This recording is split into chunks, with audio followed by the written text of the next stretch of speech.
Well, in this video I'm going to explore the Bushcraft mallet, if you like, and it's one of them things that's handy around camp. I never take tent pegs with me, especially when I'm wild camping. There's a couple of reasons for that. You've all seen me make tent pegs, and I'm sure everyone here knows how to make tent pegs. There's a few reasons. I always make 6, which is what I need for my tarp, and I make them up because I never know what the ground's going to be like where I go wild camping. If I go up in the forest, I may need pegs up to 1 foot long.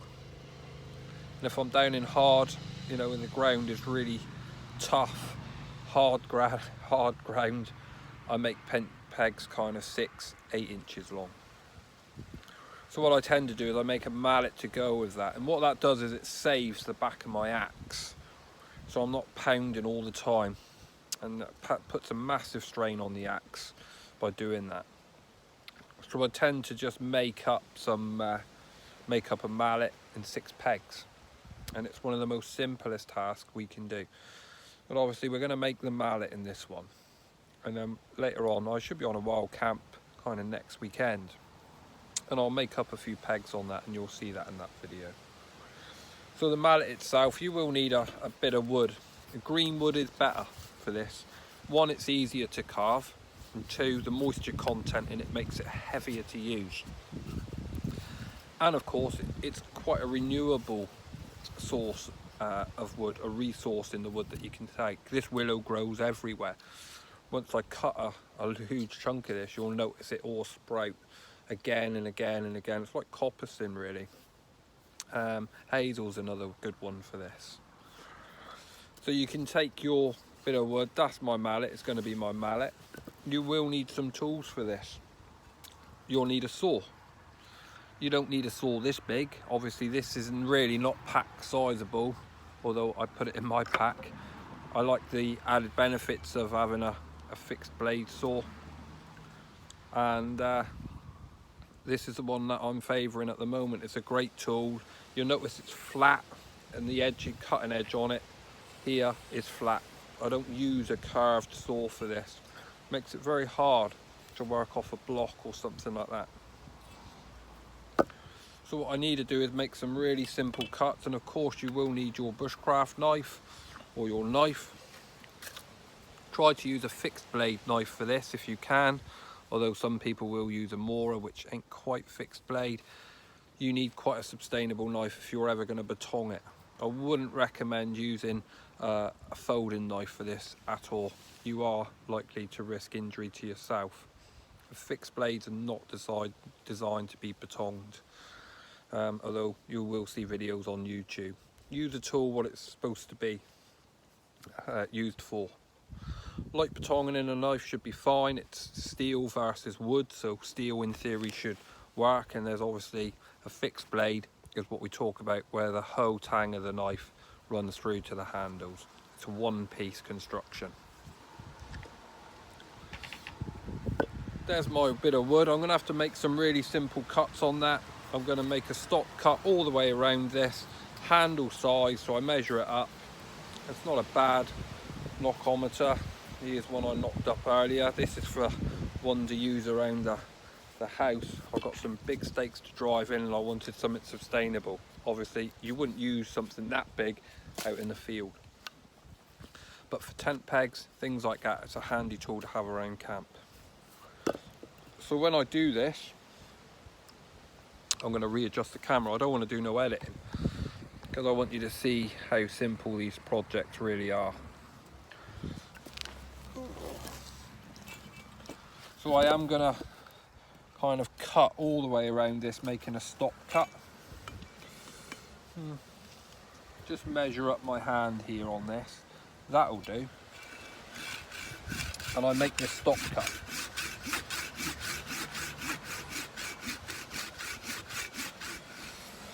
So I don't want to go in too far with this because I'm likely to go too deep.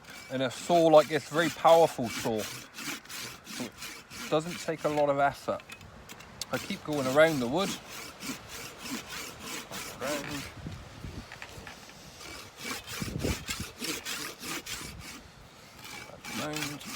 So we kind of meet up. that'll do. The rest I can just carve out.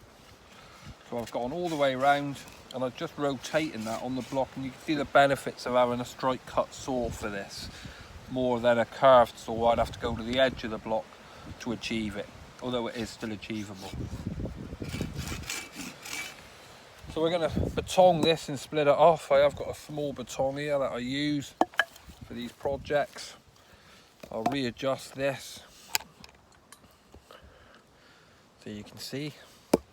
There you are. You try and get this on a hard surface when you baton.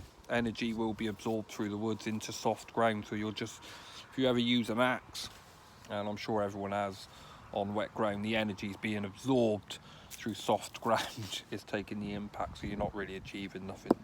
Whenever you kind of split, hit or anything, you want a solid platform to be doing it on. Obviously in the summer when the ground's solid, it won't make any difference. So we're going to do some light batonging on this now, take these off. Simple little project to do. There's one piece, take it down to the stop, pull it out again.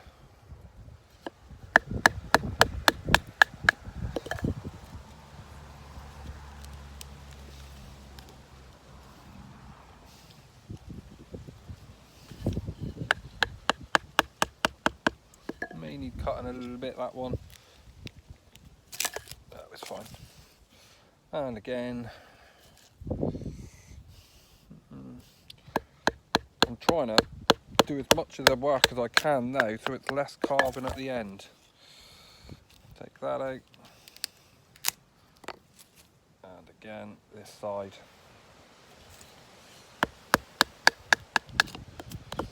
There you are. These bits, if you can get them big enough, are really handy to keep, because when you look at that, if you square that off, you've got the makings for your bow drill set. Dry these pieces out, try and batong them off a bit thicker than what I have, and all of a sudden you've got yourself a board there for practicing your bow drill set. They will need drying, of course. And then it's time just to trim this up, and you can see what we've achieved by doing that. It really is as straightforward as that. We're going to trim this up because at the moment it's not that comfortable, so we'll just take off these sharp edges, round it off, job done. Let's show you that.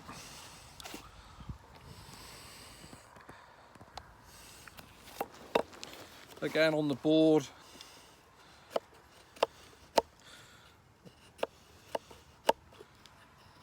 take my time, no rush at all with this. A lot of people would prefer to work on this side of the board so their knuckles ain't hitting the board. That's up to you.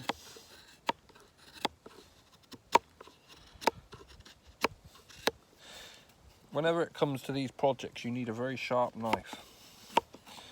A blunt knife is a very dangerous knife. Just rounding that off. Doesn't need to be a work of art. These are kind of a throwaway or leave at your base camp items and make them up as you need them. They don't take long.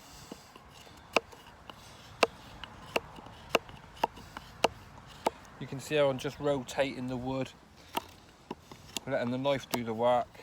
No real energy involved in this. Spin it around. Do the same this side. Round this off nice to the stop cut.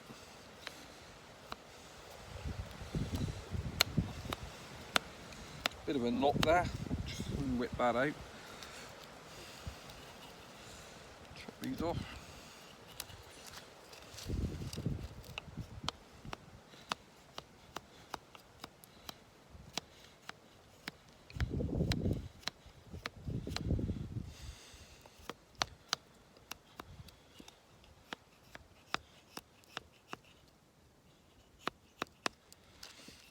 And there we are.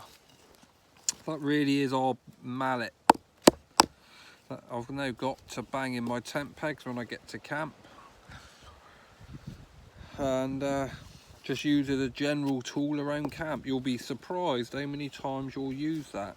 And of course we can use this then on the back of our axe to be able to split wood very accurately. And of course, when you're trying to split big logs for very small stick fire kindling, this tool makes it really handy. You're not there trying to stand a little bit of log up. You can just literally pound the back of your axe. So that's it, the Bushcraft mallet. It really is as simple as that. I'll see you on the next one.